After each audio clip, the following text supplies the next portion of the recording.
Stop being nice just for the sake of being nice. If you're someone who's always identified as a nice boy or a nice girl, then I want you to listen to this very, very carefully. You see, we grow up thinking that in order to win praise, in order to get love, in order to be someone, be significant, to be something, that we've got to be a nice person. Now, there's nothing wrong with being nice, but when we're nice for the sake of being nice, and we try to be nice all the time in any given situation, we are setting ourselves up for a big problem.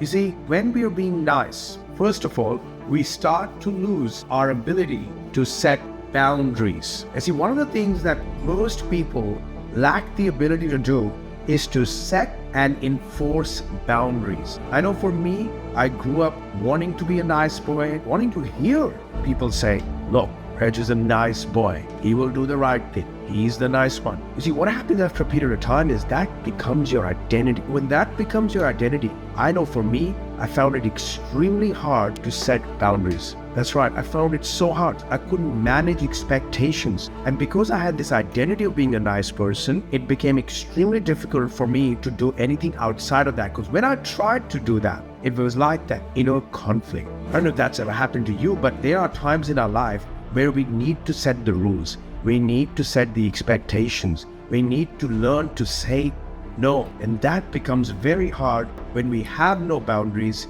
when we have no rules for ourselves. And what happens is, over a period of time, people will keep breaking our rules, and ultimately it leads to resentment. And one of the other things that's relevant is that a lot of people end up in the trap of is people pleasing. Now, when we identify as nice and when we try to be nice all the time to everyone or everything, we end up in this process called people pleasing, where we are looking for validation that when we say or do something that the other person is happy with us. We are always looking to please everybody unconsciously in order to stick and live the identity of that nice person. The fact is, you can never please everybody all of the time. I think it's a wasted effort.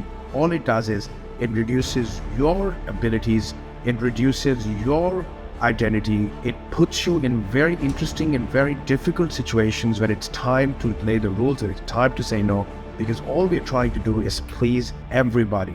Trying to please everybody is a huge trap, and it's never going to work. It's not going to work in your career. It's not going to work in your relationships. In fact, when it comes to boundaries, you actually get more respect from others for having your boundaries and for enforcing them. You see, having boundaries is one thing, but enforcing them is an entirely another thing. Even when it comes to enforcing boundaries, you may have to look out for another video of mine where I really take you step by step on the best way in which to enforce boundaries. But for now, I want to talk about respect. We think that people will respect us because we're being nice, we're doing the right thing, we're being a good boy or a good girl or a nice person. What happens is, it may appear that people are seeing us as a nice person, but it does not guarantee that they respect us, because if someone doesn't respect your boundaries, do they really respect you? Let me repeat that. If someone does not respect your boundaries, do they really respect you? Contrary to popular thinking, a person who has boundaries and a person who is able to say no and a person who is able to walk away from a situation without needing to please will ultimately have more respect from others. You see, people respect you if you respect you. And these principles that I'm speaking in this video are signs of your self-respect. Why would someone respect you if you don't respect you? In fact, why would someone love you if you don't love you? It all comes down to your identity, to what you're identifying as and what you're putting out there again and again, with the hope that you'll be liked by everybody, everywhere, all of the time, because there is no such thing. In order to create better relationships, in order to create relationships that are productive, that are meaningful, yes, it requires you to be nice at times. Absolutely.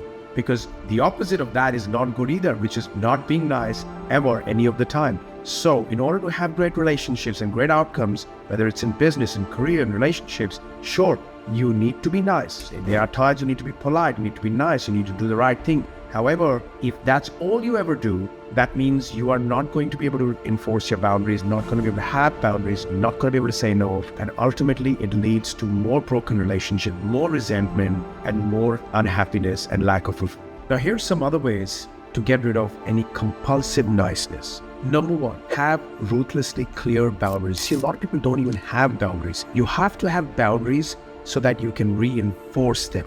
Number two, anchor positive feelings of assertiveness. Think about situations in your life where you have been assertive and it has led to good outcomes. Think of those times and anchor those in such a way that you're able to tap into those positive feelings of assertiveness. Number three, remove bad apples. You see, your mind is your most important real estate. So why would you let toxic people stay in there? Why would you let people who are not supporting you spend time in there? So you must start the process of removing people that are no longer on the same path as you or support where you're going.